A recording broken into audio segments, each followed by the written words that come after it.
Frida e Trotsky, a história de uma paixão secreta, do autor Gerhard de Cortans, pela editora Planeta.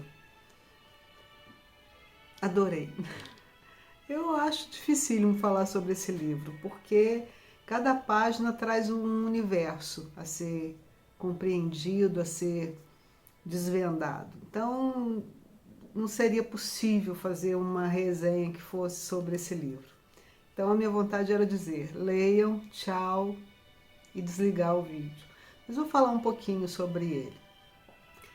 Eu fiquei muito em dúvida sobre esse título, Frida e Trotsky, porque na verdade o livro é muito mais do que isso.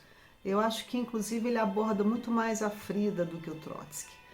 Até mesmo porque o autor, Gerhard de Cortans, ele é um biógrafo da Frida Kahlo, né? Enfim, esse livro ele vai abordar um período compreendido entre 1936 até 1954, ou seja, 36 quando Trotsky e sua mulher Natália chegam ao México, refugiados, eles vão buscar asilo lá no México em 1936. E o livro termina em 1954, após a morte da Frida Kahlo. Então é um período bastante longo, no qual nós vamos nos deparar com inúmeros acontecimentos, né? Até mesmo porque, se tratando de Frida Kahlo, não poderia ser diferente.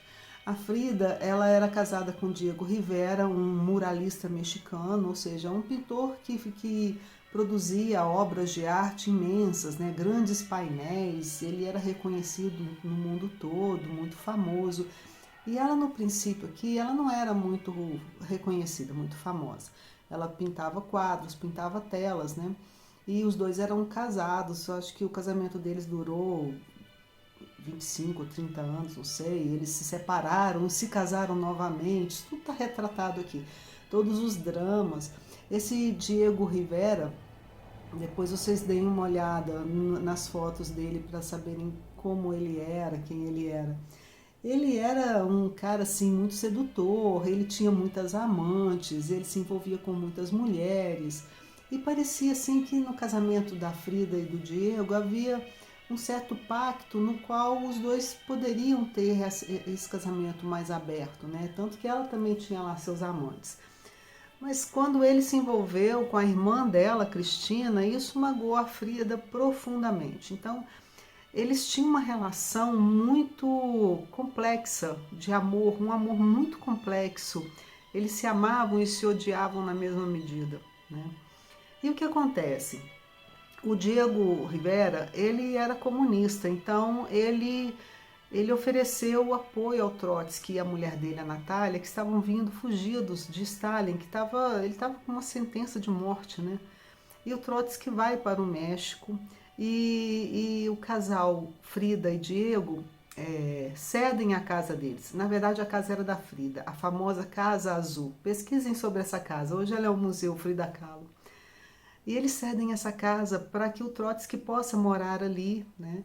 E a casa ela é vigiada permanentemente pela polícia e por seguranças pessoais também, e eles têm auxílio de militantes do mundo inteiro para poder bancar, né, toda essa segurança.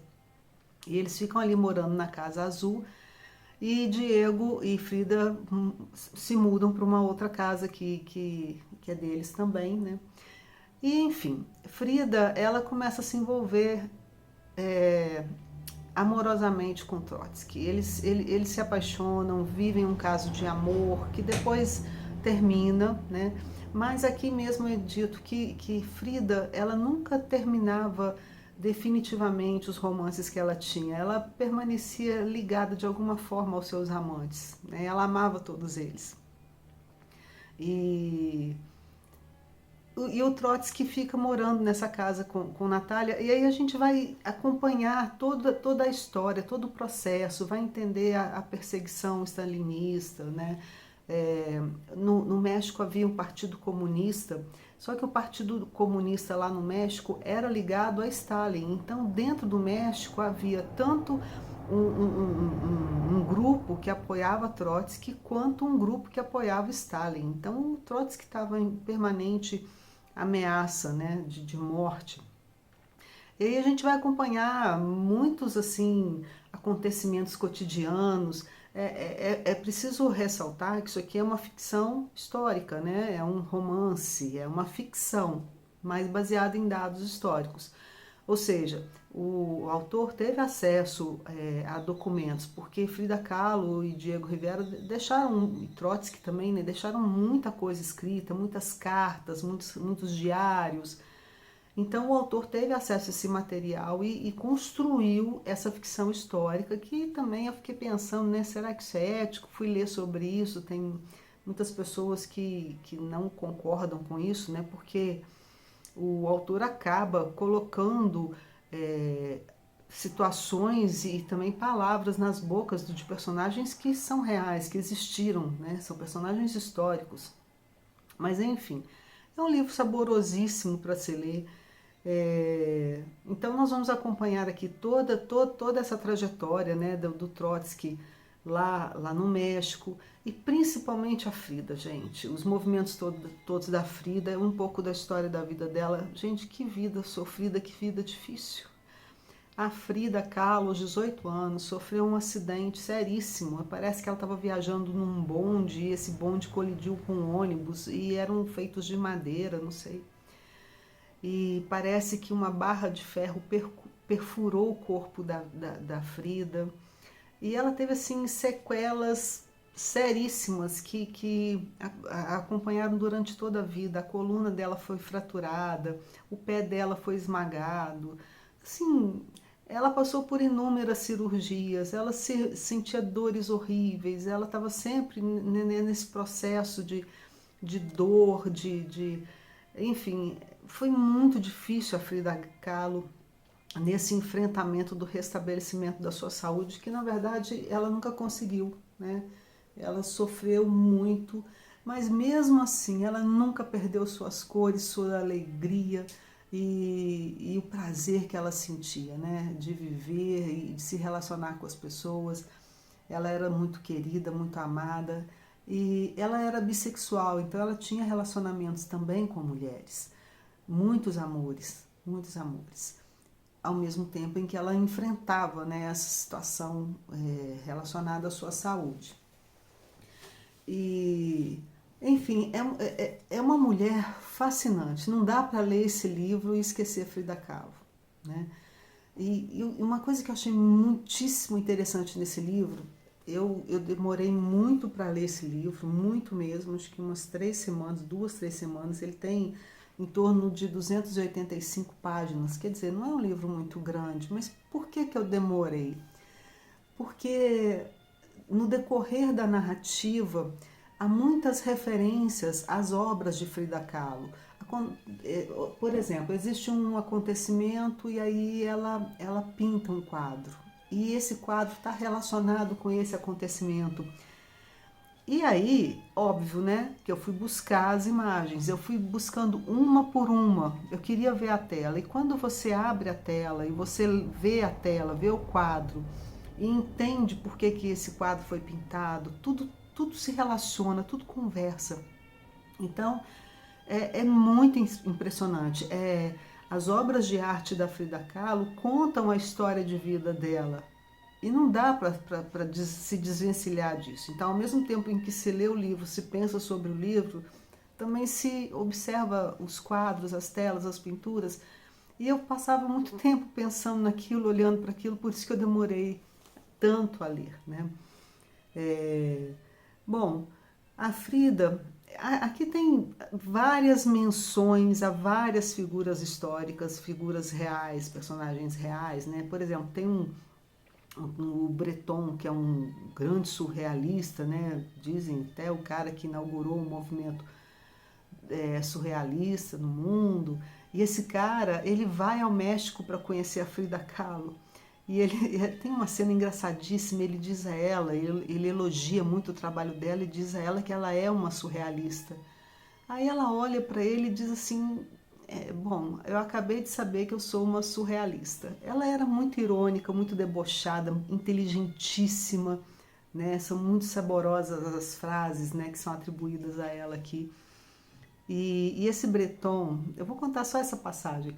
Ele estava lá no México com a mulher dele, e que inclusive depois se torna amante de Frida Kahlo também, a mulher do Breton. E esse Breton, ele era um safado, gente. O que ele fazia? Ele, lá no México, ele visitou várias feirinhas, né, indígenas, comprou muitas coisas a preço de banana, né, e também ele entrou nas igrejas e furtou objetos sacros das igrejas e colocou aquilo tudo na mala e levou embora para a França. Depois ele convidou a Frida Kahlo para fazer uma exposição lá na França. Ela estava nos Estados Unidos nesse momento e recebeu o convite e foi para a França fazer a tal exposição a convite do mestre do surrealismo, né? Quando ela chegou lá, ela ficou hospedada no apartamento dele, uma confusão, colocaram ela num quarto com uma criança, uma confusão imensa e não havia exposição nenhuma, o cara não tinha organizado nada. E aí, por fim, ela conhece um outro sujeito lá que organiza a exposição dela, ela faz a exposição. Só que a exposição, ela era uma exposição que falava sobre a arte no México, não era uma exposição Frida Kahlo. Quando ela chega lá, gente, ela vê os quadros dela, as telas dela, e no meio daquilo tudo, toda aquela sorte de coisas que o Breton havia comprado nas feirinhas a preço de banana, ele estava expondo lá como sendo obras de arte caríssimas, enganando as pessoas. Cestinhas, vasinhos, coisinhas que ele comprou na feira, ele estava vendendo lá para os franceses a preços altíssimos, exorbitantes. E inclusive as peças que ele havia furtado das igrejas, né? Então ela fica muito possessa, ela xinga muito, ela grita. Aliás, Frida Kahlo é assim, é uma palavra e um palavrão, uma palavra e um palavrão. Ela xinga o tempo todo, ela não manda recado, né? Ela é muito assertiva e aí ela volta pro México, né? Ela tá separada, divorciada do Rivera, e aí ela começa a enfrentar muitas dificuldades financeiras, porque quando ela não tinha assim como se manter, ela pintava um quadro e vendia por US$ 500 uma tela, para ela poder comprar comida para dentro de casa, né? E pensar que hoje nós temos aí uma tela de Frida Kahlo que vale 54, não, eu vou até olhar, eu não vou achar, mas eu acho que são 54 bilhões, gente, uma tela dela. Se eu estiver falando errado, me perdoem, mas eu acho que é isso. Enfim, Frida Kahlo hoje é bilionária, bilionária, sendo que em vida ela enfrentou grandes dificuldades financeiras. Então ela sofreu muito, mas ela teve tanto apoio de tantos amigos, eram tantas pessoas que estavam ligadas a ela, que ajudavam tanto, né? Ao mesmo tempo pessoas que atraíam. E o Trotsky, por sua vez, né, ele acaba saindo da Casa Azul com a mulher dele, a Natália, e aluga uma outra casa que é, na verdade, uma grande fortaleza com muros altíssimos, né, para que ele possa ser protegido, porque ele estava, além dele ser o líder revolucionário mundial, ele também estava escrevendo a biografia de Stalin, contando tudo o que havia acontecido depois da morte do Lenin, e o Stalin queria ele morto, né? Inclusive, o Trotsky tivera 4 filhos, e os 4 foram mortos pela perseguição stalinista, né? Ele perdeu 4 filhos. Então a ameaça sobre ele era constante. E o que acontece? Como que o Trotsky é morto? Um homem aparece na vida dele. Como que ele aparece? Primeiro Frida conhece esse homem, esse jovem, né? Conhece, parece que nos Estados Unidos. Depois esse cara, na verdade, ele era um espião do Stalin. E esse cara, ele consegue se relacionar amorosamente com a secretária pessoal do Trotsky. E ele fica noivo dessa moça. E aos poucos ele consegue se introduzir dentro da casa do Trotsky. A Frida desconfia, a gente que está lendo também desconfia, mas o Trotsky acha que não, o Trotsky acha que ele é um cara legal, né?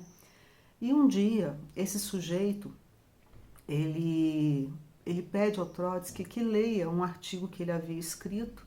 O Trotsky aceita, porque o Trotsky, na verdade, ele recebia pessoas do mundo inteiro, intelectuais, professores, militantes, as pessoas o demandavam muito, enfim, ele estava sempre muito, ele era muito buscado, muito procurado, né, para escrever, para proferir palestras, para conceder entrevistas. Então, esse sujeito pede a ele que leia o artigo dele. O Trotsky aceita, agenda uma reunião com ele, e esse homem leva tipo uma machadinha usada por alpinistas. E enquanto o Trotsky está lendo o artigo dele, ele desfere uma punhalada na cabeça do Trotsky, e Trotsky morre, né? Ele morre, o corpo dele é cremado e as cinzas são depositadas lá no México. Parece que elas se encontram lá até hoje. O assassino do Trotsky, ele é preso, né, condenado, preso, e depois de solto, de liberto, ele volta, ele vai morar na Rússia e ele não se adapta lá. E então ele consegue asilo político em Cuba, porque Fidel Castro era ligado, né, à União Soviética e precisava prestar esse favor, e esse sujeito vai morar em Cuba depois, o assassino de Trotsky. Enfim, tudo isso aqui é relatado, tem muitos personagens, todos os personagens, né, são reais. É um livro interessantíssimo. Eu confesso que eu fiquei um pouco...